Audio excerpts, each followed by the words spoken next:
복의 약속 반드시 내게 이루시리라. 오늘 말씀의 제목 함께 따라하겠습니다. 동서남북을 바라보라. 동서남북을 바라보라.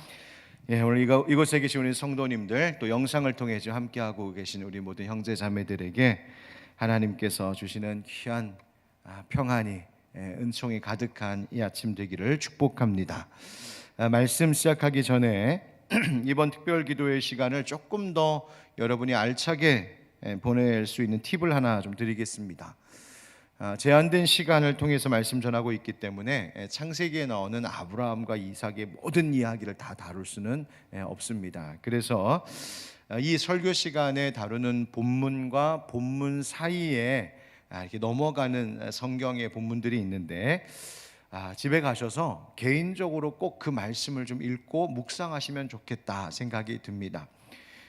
그래서 어제 창세기 12장 1절부터 9절 말씀 묵상했는데, 오늘 이제 13장 말씀 읽잖아요. 그럼 그 사이에 12장 이렇게 그 후반부가 빠져 있는 것이 있어요. 오늘 잠깐 언급하긴 하겠지만 그렇게 묵상하시고, 오늘 이제 13장 말씀 나누고 내일은 15장을 할 거거든요. 그러면 14장을 오늘 집에서 꼭 읽고 묵상하시면 좋겠다. 그래서 여러분 아마 이렇게 교회 전교인들 문자로 이렇게 보내졌을 텐데, 매일 본문과 제목들을 쭉 정리한 표를 여러분 성도님들에게 다 보내드렸거든요. 혹시 필요하신 분은 교육자한테 문의하십시오. 그런데 거기에 보면 오늘 본문 외에 옆에 제가 창세기 12장, 창세기 14장 이렇게 막 적어놓은 게 있어요. 그게 바로 오늘 개인적으로 좀 묵상하면 좋겠다는 본문이니까 여러분 꼭 그걸 살펴 함께 읽고 본문을 묵상하고 오시면 이 시간에 더 잘 이해되고 더 깊은 깨달음과 은혜가 있으리라 믿습니다. 그러니까 숙제가 있는 거예요. 아셨죠? 목사님 연말에 안 그래도 복잡한데 숙제까지 어떡하겠어요. 해야지. 따라오셨으면 좋겠다 생각합니다. 오늘도 하나님 주신 말씀으로 은혜 있는 시간 되기를 간절히 바랍니다. 어제 우리 함께 말씀 나눴던 것처럼 하나님께서 말씀을 걸어오시자 아브라함의 인생이 달라지기 시작했습니다. 그리고 아브라함은 이제 자기의 생각이나 가문의 전통이나 그가 살고 있던 사회의 종교나 문화에 따라 가는 인생이 아니라 여호와의 말씀을 따라가는 인생이 되었습니다. 무엇을 따라가는 인생 되었다고요? 여호와 하나님의 말씀 따라가는 인생. 여러분 우리의 인생은 이렇게 두 가지 길로 갈라집니다. 하나님의 말씀을 따라가는 인생과 그 외에 다른 것을 따라가는 인생, 그 둘로 갈라집니다.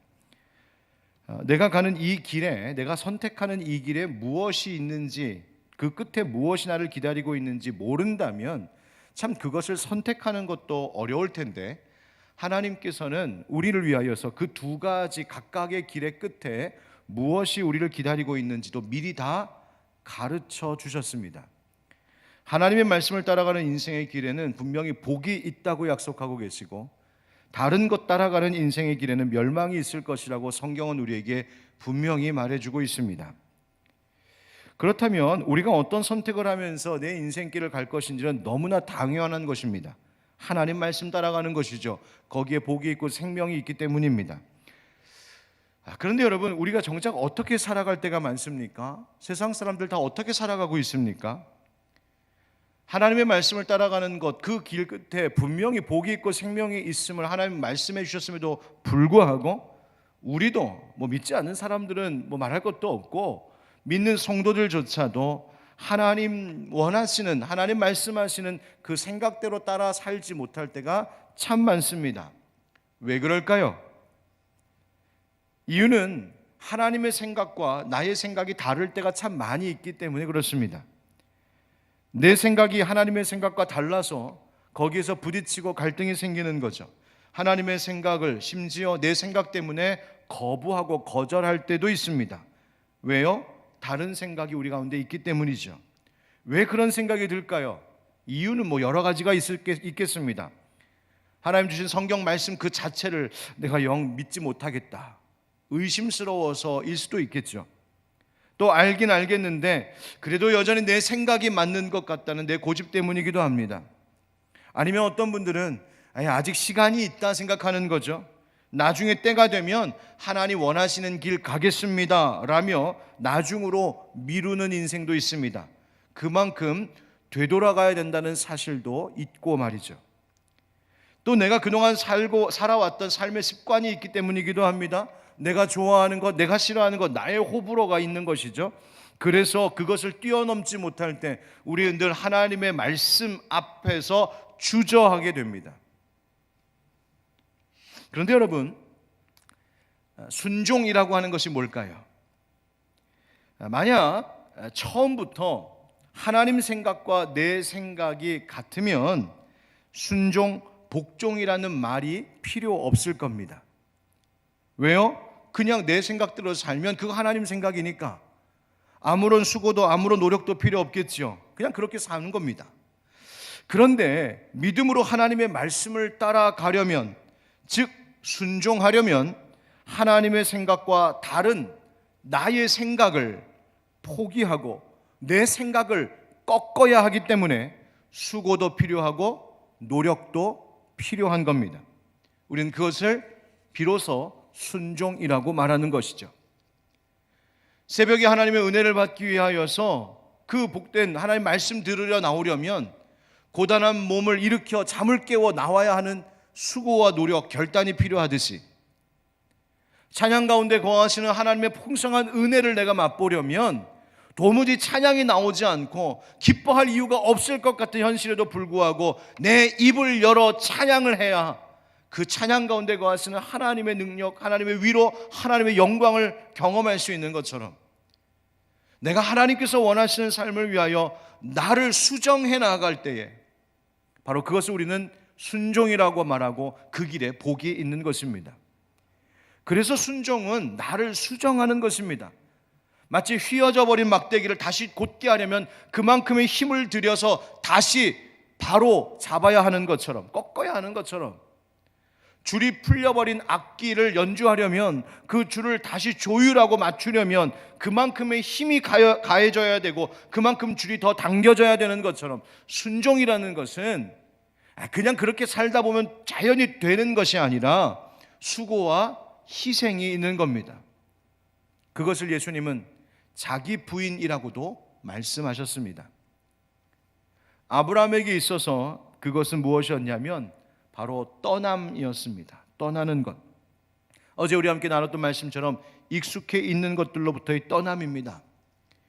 여러분, 어제 본문 말씀 잠시 뒤돌아보면 하나님께서 창세기 12장 1절부터 3절 말씀에 내 고향과 친척 아비의 집을 떠나가라고 말씀하시죠. 그러면 내가 네게 복을 줄 것이고 너는 복이 될 것이라고 약속하셨습니다. 1절부터 3절 말씀에 하나님께서 명령과 그 약속을 주셨습니다. 하나님이 먼저 말씀하신 것이죠. 그런데 그 다음 아브라함이 4절에 뭐라고 말합니까? 한번 4절 보세요, 여러분. 아브라함이 4절에 뭐라고 말하나요? 아무리 봐도 없죠? 아브라함이 뭐라고 말한 것 있습니까? 대답을 못 하시네요. 없습니다. 하나님께서 명령하셨는데 아브라함 거기에 대해서 아무 말도 하지 않습니다. 다만 뭐라고 되어 있습니까? 이에 아브라함이 여호와의 말씀을 따라갔다. 그게 전부입니다. 그리고 그 길의 조카 롯도 함께 갔다. 그게 다입니다. 아브라함에게 아무 말도 없었습니다. 여러분, 말보다 행함이 중요한 것입니다. 여러분, 아브라함이 왜 할 말이 없겠습니까? 아브라함이 왜 생각이 없었겠어요? 창세기 12장 3절 그 복에 대한 약속, 명령과 복에 대한 약속, 그리고 3절 그 다음 4절로 넘어가는 3절과 4절 사이에 아브라함에게 왜 고민이 없었고 왜 망설임이 없었고 왜 갈등이 없었겠어요?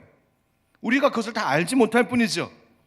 그러나 아브라함의 순종의 결단, 자신의 모든 생각과 자신이 생각했던 내 인생의 계획들, 이 모든 것들을 내려놓는 그 단호하고 담대한 결단을 성경은 빠르게 한 줄로 넘어가고 있는 것이죠. 이에 아브라함이 여호와의 말씀을 따라갔다. 다른 말이 필요 없었다. 내 생각 내려놓고 아브라함이 따라갔다. 사랑하는 하늘빛 광성교회 형제자매 여러분, 이번 특별 기도회 기간이 하나님께서 내게 주실 은혜를 받기 위한 시간이기도 하지만 하나님의 생각과 다른 나의 생각을 꺾고 하나님의 생각이 내 삶의 선택이 되는 그 순종과 담대한 결단이 있는 시간이 되기를 주님의 이름으로 축복합니다. 사실 그게 은혜입니다. 그 길에 복이 있다 하신 하나님의 약속이 이루어지기 위해서는 나를 내려놓는 하나님 앞에 그 말씀을 따라가겠노라고 결단하는 삶의 순종이 필요하기 때문입니다. 아브라함이 떠나가는 그 길에 방금 보았던 12장 4절에 보면 그의 조카 롯도 함께 따라갔다 말하고 있습니다. 롯도 함께 따라갔다. 어떤 목사님 그러시더군요. 롯도 함께 따라갔다가 롯이 로또 맞았다고. 여러분, 하나님이 원하시는 길을 가는 사람은 그 길을 가는 사람만 따라만 가도 복이 있을 줄 믿습니다. 예수님의 달란트 비유에서도요, 2달란트 받은 종이 주인에게 큰 칭찬과 은혜를 받은 이유가 뭡니까? 5달란트, 5달란트 받은 그 종을 따라했기 때문입니다. 여러분, 이 자리에 혹시 이 새벽에 잠자다 얼결에 누구 따라오신 분 혹시 계십니까? 피곤해 죽겠는데 왠지 안 오면 안 될 것 같아서, 안 오면 부부 관계가, 가정생활이 영 피곤해질 것 같아서 억지로 혹시 따라오신 분 계세요? 잘 따라오셨습니다. 영적인 로또 맞으신 줄 믿습니다. 정말이에요. 그런데 이 롯이 아브람과 다시 헤어지게 되는 일이 일어나죠. 오늘 본문의 이야기입니다. 아브람과 롯이 그들이 거니는 그 소유가 많아지자 함께 동거하기가 어렵게 되었습니다. 그래서 아브라함의 가축을 돌보는 목자와 롯의 가축을 돌보는 목자 사이에 다툼이 일어날 만큼 그 공동체에 지금 문제가 생겼어요. 뭐 때문에? 그 소유가 많아져서. 여러분, 물질적으로 부유해졌는데 문제가 생겼다는 말이에요. 여러분, 꼭 잊지 마십시오. 물질의 풍요로움이, 소유에 많아지는 그 부요함이 결코 우리의 관계를, 우리의 삶을 평안으로 보장해주지 못한다는 것입니다. 여러분, 아브라함이 어떻게 하다가 이렇게 큰 부자가 됐습니까? 사실 오늘 본문 전에 아주 중요한 사건이 하나 아브라함에게 있었죠. 그것이 바로 이제 창세기 12장 후반부의 이야기인데요. 오늘 꼭 집에 가서 다시 읽어보셨으면 좋겠어요. 그 일이 뭐였냐면 아브라함이 애굽에 갔던 일입니다. 하나님께서 떠나가라, 내가 지시할 땅으로 가라 명령하신 그 말씀을 듣고 순종의 결단으로 출발했습니다. 그래서 하란에서 점점 남방으로 내려갔다 이렇게 되어 있어요. 어제 본문 끝에. 그런데 그 다음 어디를 갔냐면 애굽을 가게 됩니다. 12장 10절 한번 같이 읽어보실까요? 12장 10절 한번 같이 읽어보겠습니다. 시작. 그 땅에 기근이 들었으므로 아브라함이 애굽에 거류하려고 그리로 내려갔으니 이는 그 땅에 기근이 심하였음이라. 아멘. 아브라함이 애굽에 갔습니다. 그렇죠? 근데 애굽에 간 이유가 뭐라고요? 기근이 들어서. 그러니까 물질적으로 너무 없어서, 먹을 것이 없어서, 가난해서 애굽에 가서 살면 좀 무엇을 얻을 수 있지 않을까 애굽에 갔다는 말이에요. 게다가 거기서 여러분 잘 아시는 것처럼 바로가 큰 실수하죠. 바로 앞에서 이 아브라함이 큰 실수를 하죠. 바로 앞에서 자기 아내 사례를 누이라고 속이는 얼토당토하는 실수를 하게 됩니다. 이유는 자기 목숨 부지하겠다고. 그런데 하나님이 어떻게 하십니까? 오히려 바로의 집에 큰 재앙을 내리시고 대신 이 믿지 못할 남편, 참 이런 남편 있나? 이 믿지 못할 남편 아브라함에게 오히려 하나님은 바로를 통하여서 큰 소유를 얻게 하십니다. 그래서 성경에 보니까 그 양, 소, 노비, 나귀, 낙타 온갖 걸 다 얻었다. 여러분 보세요. 너무 없어서 애굽을 갔는데 가서 심지어 큰 실수까지, 어리석은 판단까지 했었는데 하나님이 아브라함의 편에 서시니까 그가 오히려 복을 얻었다. 빈손으로 갔다가 한가득 가지고 나왔다고 성경이 말하고 있습니다. 왜? 하나님이 그와 함께 하심으로 말이죠. 그런데 그와는 반대로 13장으로 넘어와서 보면 13장 1절과 2절 한번 같이 읽어볼까요? 13장 1절 2절입니다. 같이 시작. 아브라함이 애굽에서 그와 그의 아내와 모든 소유와 롯과 함께 네겝으로 올라가니 아브라함에게 가축과 은과 금이 풍부하였더라. 아멘. 자, 보세요. 아브라함이 처음 하란을 떠나 남방으로 점점 내려가다가 기근 때문에 애굽으로 갔을 때 그 먹을 것 없고 뭘 좀 얻을까 싶어서 갔었던 그때의 형편과는 전혀 다른 상황입니다. 정반대의 상황이에요. 애굽에 갈 때와 달리 지금 아브라함은 오히려 큰 부자가 되었습니다. 모든 것이 풍부합니다. 그런데 그 풍부함 속에서 문제가 생겼다는 거예요. 다툼이 일어나고 함께 동행했던 롯과 헤어져야 되는 상황이 되어버렸어요. 여러분 잊지 마십시오. 절대로 물질의 부요함이 우리 인생의 평안을 보장하지 못합니다.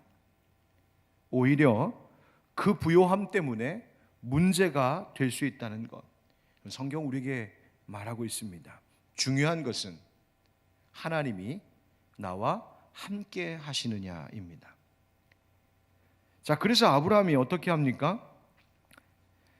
8절부터 11절 말씀입니다. 우리 한번 같이 읽어보죠. 8절부터 11절 시작. 아브라함이 롯에게 이르되 우리는 한 친족이라 나나 너나 내 목자나 내 목자나 서로 다투게 하지 말자. 내 앞에 온 땅에 있지 아니하냐. 나를 떠나가라. 내가 좌하면 나는 우하고 내가 우하면 나는 좌하리라. 이에 롯이 눈을 들어 요단 지역을 바라본즉 소알까지 온 땅에 물이 넉넉하니 여호와께서 소돔과 고모라를 멸하시기 전이었으므로 여호와의 동산 같고 애굽 땅과 같았더라. 그러므로 롯이 요단 온 지역을 택하고 동으로 옮기니 그들이 서로 떠난지라. 아멘. 자, 여기서 우리가 눈여겨봐야 할 것이 있는데 바로 10절 말씀에 나오는 이 표현입니다. 이에 롯이 눈을 들어 요단 지역을 바라본즉, 어디를 봤다고요? 요단 지역 봤다. 즉 요단 지역의 그 땅을, 그리고 그 땅의 형편을 바라봤다 하는 겁니다. 거기에는 물도 많고 얼마나 아름답고 풍요로워 보였는지 성경에 보니까 여호와의 동산, 즉 에덴 동산 같았고, 그리고 애굽 땅처럼 보였다. 그만큼 보기에 매력적인 곳이었다는 말입니다. 그것이 롯의 눈을, 시선을 사로잡았고 그 마음을 사로잡았습니다. 그래서 롯이 그곳을 택하고 롯은 그곳으로 떠나갔습니다. 롯이 떠난 후에 하나님께서 그 다음 아브라함에게 말씀하시는데, 하나님께서 아브라함에게 보게 하신 것은 그와 조금 다른 것이었어요. 14절 15절 같이 읽습니다. 시작. 롯이 아브라함을 떠난 후에 여호와께서 아브라함에게 이르시되 너는 눈을 들어 너 있는 곳에서 북쪽과 남쪽 그리고 동쪽과 서쪽을 바라보라. 보이는 땅을 내가 너와 네 자손에게 주리니 영원히 이르리라. 아멘. 눈을 들어 동서남북을 다 둘러보라고 말씀하십니다. 그리고 너에게 보이는 그 땅을 내가 주겠고 그 땅에서 네 자손들이 티끌과 같이 많아질 것이라고 하나님 약속하고 계세요. 동서남북을 바라봐라. 여러분, 하나님께서 지금 아브라함에게 뭘 보라고 말씀하시는 겁니까? 그 땅이 어떤지. 야, 조카 롯은 저쪽에 저 소돔과 고모라 쪽, 소알부터 시작해서 소돔과 고모라 쪽에 그 참 보기 좋은 매력적인 그 땅을 보고 거기를 선택했는데 너는 이쪽을 봐라, 동서남북을 다 둘러봐라 하시는데 너 이쪽은 또 어떤지 한번 봐라. 이 땅은 괜찮은지, 이 땅은 먹고 살기에 문제가 없을지 한번 봐라. 그 얘기입니까? 아닙니다. 하나님께서 네가 있는 곳에서 동서남북을 둘러봐라 하신 말씀은 네가 어디를 가든지, 네가 무엇을 하든지, 네가 어디에 거하든지 내가 너와 함께하고 내가 너를 인도하면 거기에 너의 삶에 복이 있다고 말씀하고 계신 것입니다. 즉, 땅이 중요한 것이 아니라, 그리고 그 땅의 형편이 중요한 것이 아니라 그곳에 하나님이 계신가가 중요하다는 말입니다. 땅에 어떤 사람들이 살고 거기서 먹고 살 만한 어떤 일이 있느냐가 중요한 것이 아니라 바로 그 땅을 향한 하나님의 꿈이 있는지, 그 땅을 향한 하나님의 계획이 있는지가 중요하다는 말이에요. 그래서 하나님의 꿈이 네가 있는 그곳에서 동서남북으로 펼쳐질 것이니 너는 이 땅에 매이지 말고, 즉 이 땅의 환경과 이 땅의 형편과 이 땅의 문제에 매여 살지 말고 하늘의 하나님께 매여 살라는 말입니다. 여러분, 우리 뭘 보며 살고 있을까요? 여러분, 지난 한 해 동안 여러분의 시선을 사로잡고 여러분의 마음을 빼앗아갔던 일들이 무엇입니까? 목사님 알죠? 하나님이 중요하죠. 신앙이 먼저죠. 돈, 건강, 그거 먼저 아니라 하나님의 함께 하심이 우선이고 하나님 믿는 믿음이 중요한 거 알죠? 여러분, 우리 그렇게 말합니다. 그런데 정작 롯이 소알부터 시작해서 소돔과 고모라의 그 아름답게 보이는 그 땅의 형편을 보고 그곳을 선택했던 롯의 시선에 대하여, 롯의 선택에 대하여서 우리가 비난할 수 없는 이유가 있습니다.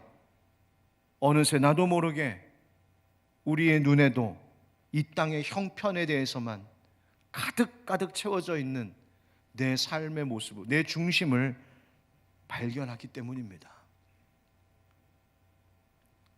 여러분, 아브라함이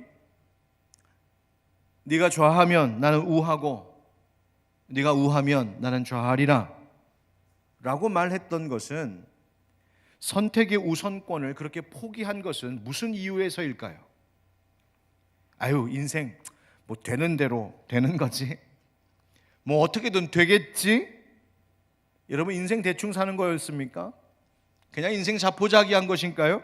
아니면 그렇게 아브라함이 그냥 우유부단하고 자기 생각도 없고 의지도 없고 뭐 그런 사람이었기 때문입니까? 아니면 아브라함이 흔히 말하는 대로 양보심이, 배려심이 너무 좋아서, 너무 착한 사람이어서 그랬을까요? 그것 아닙니다. 아브라함은 애굽의 바로 앞에서 자기가 실수했던 것을 기억하고 있었습니다. 아브라함이 애굽으로 갔을 때 그 길을, 그 애굽으로 향하게 했던 그 길을 선택했던 것은 다름 아닌, 우리 아까 함께 말씀 읽어봤던 것처럼 기근 때문이었습니다.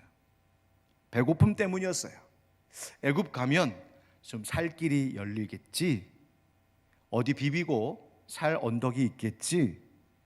게다가 거기에 가서 자기 목숨 부지하겠다고 아내를, 사례를 누이라고 속이는 어리석은 일까지 했었습니다. 그럼에도 불구하고 자신의 그 선택과 자신의 어리석인 판단과 행동에도 불구하고 이 모든 상황을 완전히 뒤집어 놓으시는 하나님을 경험했습니다.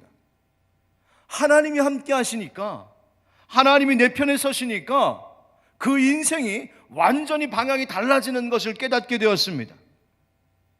빈손으로 들어갔는데, 아무것도 없었는데 나올 때 큰 것을 얻고 나오게 하시는 하나님의 능력이 어떤 것인지를 그 애굽에서 경험했습니다. 아브라함은 그 애굽에서 큰 교훈을 얻었던 것이죠. 무엇을요? 땅의 형편이 중요한 것이 아니라 하나님이 나와 함께 하시는가가 중요한 것이구나. 그러니 내게 좌가 주어지든 우가 주어지든 그것이 내 운명을 결정짓는 것이 아니라, 즉 앞서 롯이 먼저 선택하게 해서 롯이 결정하는 대로 내 운명이 결정되는 것이 아니라, 내 운명은 내가 좌를 가든 우를 가든 내 운명은 하나님이 결정지시는 것이구나. 바로 이 사실을 깨달았다는 거예요. 여러분, 오늘 본문 말씀의 14절에 보면 하나님께서 너는 눈을 들어 너 있는 곳에서 북쪽과 남쪽 그리고 동쪽과 서쪽을 바라보라 이렇게 말씀하시죠. 그런데 이 말씀 구절을 가만히 들여다보면 흥미로운 단어 하나가 발견되는데 우리말 성경에는 그것이 잘 표현되지 않아 있어요. 히브리어로 나, 한 글자예요, 한 글자. 나라고 하는 글자 단어 하나가 있는데 우리말로 좀 번역하기 애매한 말입니다. 주석을 참고해 보니 뭐라고 굳이 번역할 수 있냐면 제발, 영어로 하면 please, please, 제발, 그렇게 번역할 수 있는 표현이에요. 그러니까 하나님께서 아브라함에게 롯이 선택하는 것을 하나님이 지켜보시더니 이제 하나님이 부르신 그 아브라함에게 뭐라고 말씀하시는 거냐면 아브라함아 제발, 아브라함아 제발 너는 네가 있는 그곳에서 동서남북을 바라봐라. 하나님의 그 간절한 마음이 있는 것이죠. 너는 이 땅의 형편을 보지 말고 내가 어떤 계획을 세우고 있는지 내 꿈을 좀 바라봐 주겠니? 네가 앞으로 살아갈 인생의 길이 어떨 것인지 너가 예상하지 말고 너를 향한 나의 비전이 무엇인지 그걸 좀 봐주겠니? 다가오는 2022년도가 어떤 어려운 일들이 있을까? 나는 어떻게 여기서 살아남을까? 거기에만 몰두하고 있지 말고 너는 제발 내가 새해에 너를 향하여서 어떤 꿈을 가지고 있는지 어떤 계획을 가지고 있는지 그걸 좀 바라봐 주겠니? 하나님이 지금 이 새벽에도 우리에게 동일하게 말씀하고 계신 줄 믿습니다. 하나님께서 아브라함에게 아브라함아 너는 눈을 들어 너 있는 곳에서 바라봐라 이렇게 말씀하십니다. 어디서? 너 있는 곳에서. 너 있는 곳에서. 이 말씀이 무슨 뜻일까요? 지금 너의 상황이 어떻든 네가 지금 어디에 있든지 간에 네가 어떤 환경 속에 있든지 간에 네가 어떤 형편 가운데 있든지 간에 바로 그 자리에서 너의 환경과 상황과 너의 지금 여러 가지 여건과 상관없이 너는 어디에 있든지 거기서 하나님을 바라봐야 된다는 말씀이에요. 하나님 말씀하시는 겁니다. 내가 다 안다고. 네가 지금 있는 곳을 내가 알고 있다고 말씀하시는 거예요. 지금 너의 마음이 어떤지도 내가 안다. 네가 지금 하고 있는 일이 요즘에 얼마나 어렵고 힘든지도 내가 안다. 너의 가정 형편이 어떤지도 내가 알고 있고 네가 어떤지 지금 너의 자녀들은 지금 또 어떤지 너의 지금 건강 상태는 어떤지도 내가 알고 있고 너의 생활 형편이 어떤지도 내가 안다. 네가 지금 이 코로나 상황에 힘겹게 일하고 있는 그 직장 생활이 얼마나 고단한지도 내가 알고 있고 네가 요즘에 무엇 때문에 슬퍼하는지도 알고 있고 네가 무엇 때문에 불안한지도 내가 알고 있다. 지금 코로나 이 시국에 이 나라와 이 사회가 어떤지도 내가 알고 있고 2022년 새롭게 다가오는 이 시대에도 얼마나 무서운 여러 가지 도전들이 우리 앞에 있는지 내가 그 앞에서 너희들이 얼마나 불안해하고 있는지도 내가 안다. 힘들겠지, 겁이 나겠지, 두렵겠지. 그런데 그래도 제발 너의 있는 그 자리에서 네가 어떤 형편에 처해 있든지 네가 어떤 상황에 있든지 무슨 길을 가든지 너는 그 자리에서 눈을 들어 나 하나님의 꿈을 바라보고 하나님의 계획을 바라보고 나 하나님을 붙들고 동서남북을 바라봐라. 이것이 하나님이 우리를 향한 하나님의 말씀인 줄 믿습니다. 중요한 건 내가 지금 어디에 있느냐가 중요한 것이 아니라 그곳에 하나님이 함께 계시느냐가 중요한 겁니다. 상황과 환경이 아닙니다. 하나님 우리에게 말씀하십니다. 너의 운명은 내가 결정하는 거야.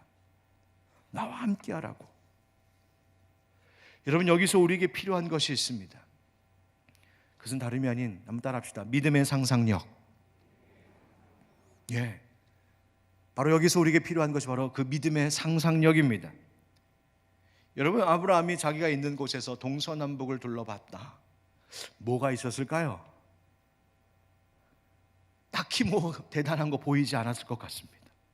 실제로 아브라함은 그가 봤던, 즉 자신의 시선이 닿았던 모든 그 넓은 그 땅들, 그 땅에 한 평도 얻지 못했습니다. 네 자손이 땅의 티끌같이 많아지리라고 말씀하셨지만 그런 것도 아니었습니다. 이삭 겨우 나왔습니다. 히브리서 11장에도 성경에 보니까 히브리서 11장에 그 믿음의 조상들에 대해서 쭉 이야기할 때 아브라함과 사라를 두고서 이렇게 말하고 있습니다. 히브리서 기자는 이 사람들은 다 믿음을 따라 죽었으며 약속을 받지 못하였으되, 그러니까 하나님께서 약속하셨는데 하나님께서 약속하신 것 다 이루어지는 거 보지도 못하고 그냥 죽었다. 그런데 그 다음 말씀이 능력입니다.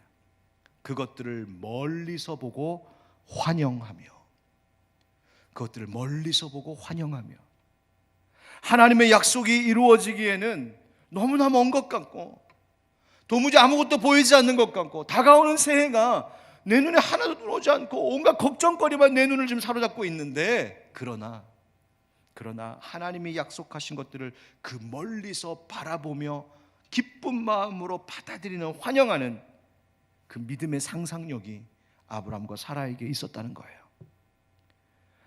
그리고 그 믿음이 아브라함으로 하여금 믿음의 조상 되게 하고 그 삶의 길을 이끄는 능력이 되었다는 것입니다. 여러분, 하나님께서 이루실 일들을 기쁨으로 바라봤다. 지금은 보이지 않지만 그 믿음의 거룩한 상상력으로, 그리고 그 믿음이 아브라함 안에서, 그 심령 안에서 발동하기 시작할 때 그 믿음이 아브라함의 인생의 걸음을 인도했고 그것이 그가 살아갈 수 있는 유일한 삶의 힘이었다는 말이죠. 사랑하는 성도 여러분, 우린 지난 한 해 무엇을 보며 살아왔을까요? 그리고 앞으로 이제 다가오는 새해를 여러분은 무엇을 바라보며 인생의 길을 가시겠습니까? 내 시선과 내 마음을 사로잡는 것, 그것이 무엇이 되기를 여러분 원하십니까? 나는 좌하고 싶었는데 왜 자꾸만 하나님은 내 인생을 우로 이끄실까? 여러분, 이 생각에 사로잡혀 있으면 당황할 수밖에 없고 불안하게 되고 심지어 내 마음속에서 분노가 일어나는 거야. 하나님, 나는 좌를 원했는데 왜 하나님 자꾸만 나에게 우를 이끄시나요? 나는 우하고 싶었는데 왜 되는 일들은 자꾸만 좌의 결과를 가지고 올까? 그러면 실망하게 되고요, 실망은 우울감이 되고 그 우울감은 절망이 되고 결국 하나님 못 믿겠네, 다른 길 찾아 떠나는 거예요. 그러나 여러분, 하나님께서 새해에 내 인생 가운데 펼쳐주실 그 길이 좌가 됐든 우가 됐든 하나님이 그 길에 함께하고 계신다면, 인생에 어떤 어려움이 찾아오고 어떤 도전들이 내게 밀려올지라도 내가 가는 그 길에 하나님이 함께 하신다면 그곳은 곧 하나님께서 주시는 복의 땅이 될 줄 믿습니다. 그리고 그 땅에서 하나님은 우리에게 받기를 원하시는 것이 있습니다. 우리 17절 18절, 오늘 본문 17절 18절 함께 읽겠습니다. 시작.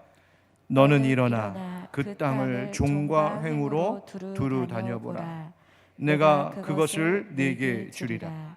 이에 아브라함이 장막을 옮겨 헤브론에 있는 마므레 상수리 수풀에 이르러 거주하며 거기서 여호와를 위하여 제단을 쌓았더라. 아멘. 아멘.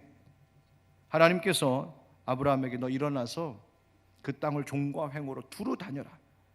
그냥 멍하니 보고만 있지 말고 너 다녀라. 내가 그것을 너에게 줄 것이다. 아브라함이 이렇다 저렇다 말 없이 또 그대로 순종합니다. 그래서 장막을 옮겨 헤브론에 있는 마므레 상수리 수풀에 이르게 되고 거기에 그 지역에 거주하면서 거기서 뭐 했다고요? 여호와를 위하여 제단을 쌓았다. 하나님께 예배했다는 것입니다. 사랑하는 성도 여러분, 믿음의 상상력을 불러일으키시길 원합니다. 다가오는, 우리가 지금 다 알 수 없고 다 예측할 수 없는 새로운 한 해가 이제 우리 가운데 다가오고 있는데, 하나님께서 그 알 수 없는 미지의 시간 속에서도 하나님이 나와 함께 하시면 나를 통하여 복을 얻게 하시는 하나님의 일들이 계획되어 있음을 믿음의 상상력으로 바라보시기를 축복합니다. 그리고 두루 다니십시오. 영적으로 정복해 가셔야 됩니다. 자꾸만 세상의 것, 물질의 것, 육신적인 것에 내 시선과 내 마음을 빼앗기게 하려고 하는 그 모든 시도들을 꺾어버리고 하나님만이 나의 시선을, 하나님만이 나의 마음을, 하나님만이 우리 가정을, 하나님만이 우리 교회를 이끌어 가시도록 그렇게 영적으로 내 삶의 자리를 정복해 나가셔야 됩니다. 바로 그리고 그 자리에서 우리의 삶이, 내 손이 그저 움켜쥐려고 하는 손이 아니라 여호와 하나님 앞에 내려놓고 여호와 하나님 앞에 예배드리는 손이 되게 해야 합니다. 그러면 하나님께서 가는 곳마다 하나님 함께 하시고 하나님의 꿈과 하나님의 계획이 우리 가운데 선한 열매로 이루어지는 놀라운 은총을 베풀어 주실 줄 믿습니다. 너 있는 곳에서 동서남북을 바라봐라. 여러분, 다가오는 새해에도 내가 어디에 있든지 어떤 형편에 있든지 여전히 하나님의 꿈을 바라볼 수 있는 믿음의 백성들 되시기를 예수 그리스도의 이름으로 축원드립니다. 아멘.